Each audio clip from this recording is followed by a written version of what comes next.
Hello, I will strike them with chemical weapons and kill them all. Those, according to prosecutors in the Anfal trial, were the words of Chemical Ali, who's charged with the genocide of Kurds. The trial, which resumed in Baghdad, heard a tape recording in which prosecutors claim he was speaking to Saddam Hussein, who said it will exterminate thousands.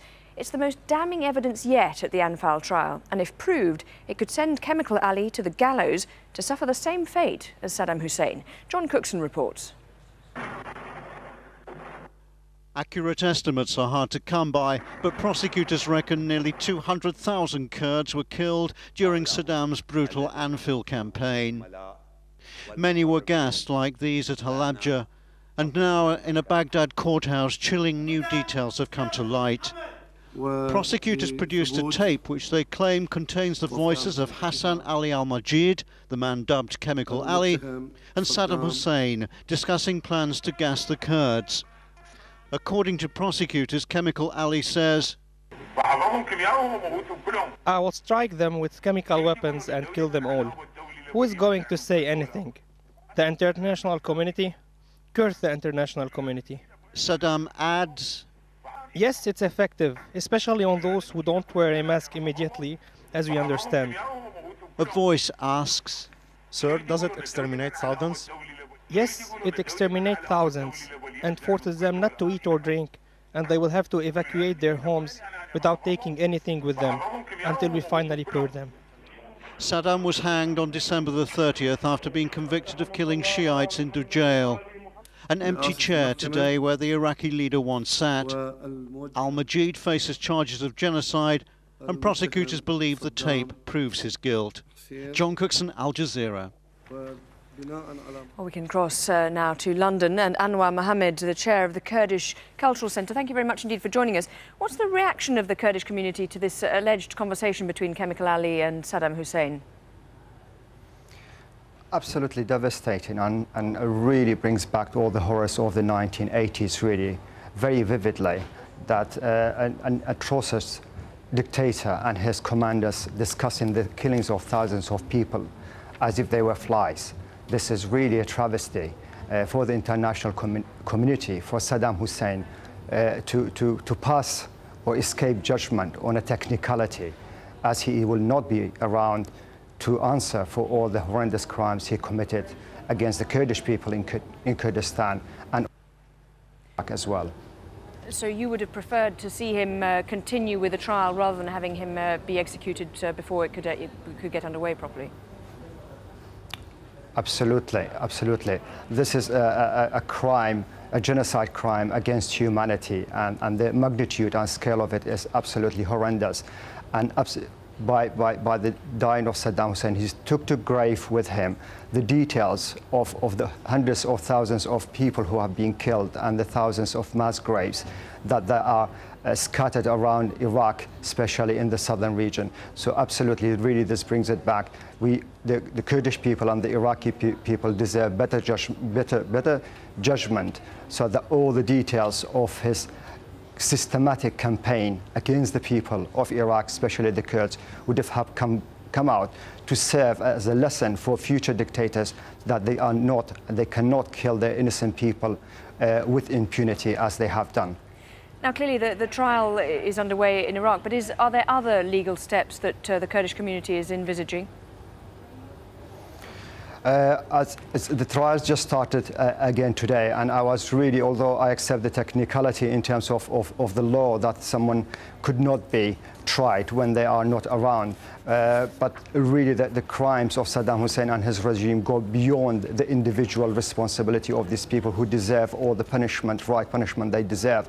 It's about accepting, any future Iraqi government should accept when these trials are over, that a crime of genocide has been committed against the Iraqi people and especially against the Kurds. And there should be really a law, a comprehensive law to be passed in the Iraqi parliament to first of all really recognize that genocides had happened in Iraq, and also really to decide on reparation on the victims and their families, and also in addition really to make it part of the Iraqi constitution that such horrendous acts of genocide are prohibited, and Iraq should sign to all international conventions. Okay, Anwar Mohammed, Chair of the Kurdish Cultural Centre, thank you very much indeed for joining us this evening from London. Thank you. Elsewhere in the Iraqi capital, 15 people were killed on their way to work when their bus was attacked. That came just 2 days after the Prime Minister announced a new security crackdown. We'll have the first details of what that crackdown involves a little later.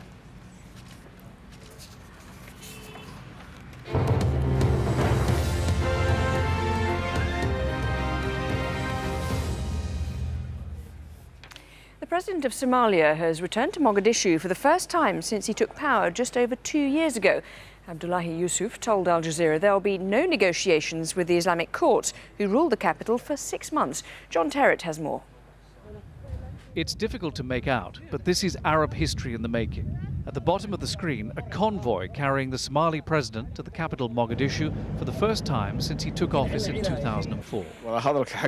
Abdullahi Yusuf told Al Jazeera his government won't negotiate with the ousted Islamic courts leaders and was at pains to stress Somalis who hate the presence of Ethiopian troops on their soil are in the minority. We are a legitimate government which requested the help of Ethiopian troops so we could achieve security and stability in Somalia. We're working so alternative troops can replace the Ethiopians, such as African troops, and if Arab states want to send troops, we'll have no objections. The president says his country needs those peacekeepers to back up the Somali army now stationed all over Mogadishu to quell violence that gripped the city over the weekend. Scenes reminiscent of the chaos that for most of the past 6 months has been absent under the rule of the Islamic courts. The hostile mood in Mogadishu forced a change of venue to Kenya for a top-level meeting between the interim Somali Prime Minister and the United States. We have made clear that we see a role in the future of Somalia for all who renounce violence and extremism. Over the course of the last few days, I have encouraged the leadership of the TFIs to make clear through statements and actions their commitment to an inclusive process of dialogue and reconciliation. Al Jazeera has learned that the African Union Peace and Security Council has begun talks on sending an assessment team into Somalia charged with deciding what's needed on the ground if and when an African-led international peacekeeping force is to move into the country. Meanwhile, pressure's growing inside Ethiopia for a swift withdrawal of its troops, and not only from supporters of the Addis government.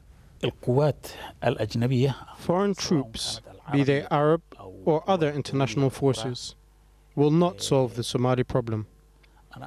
I do not believe that these forces will provide for the Somali people stability or security.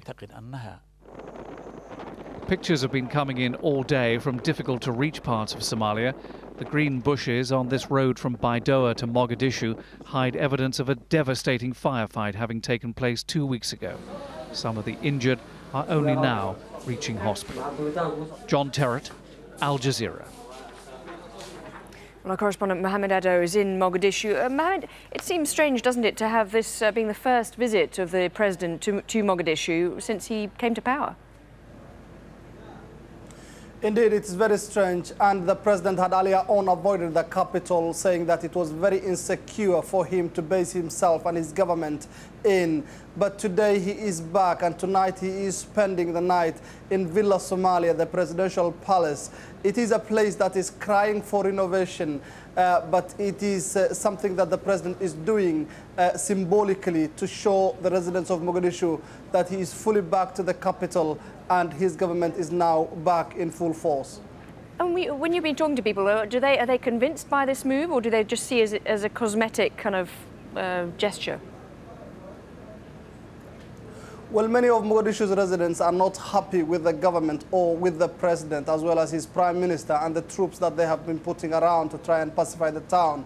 What they are saying is that this is a government that had not earlier on represented them, in that they had earlier on opposed and supported the Islamic courts fighters and the Islamic courts officials. And now, as it looks, the people of Mogadishu are increasingly getting worried that a disarmament program by the government will deny them of their arms and will make them actually not be able to take care of their security as they have been doing in the past.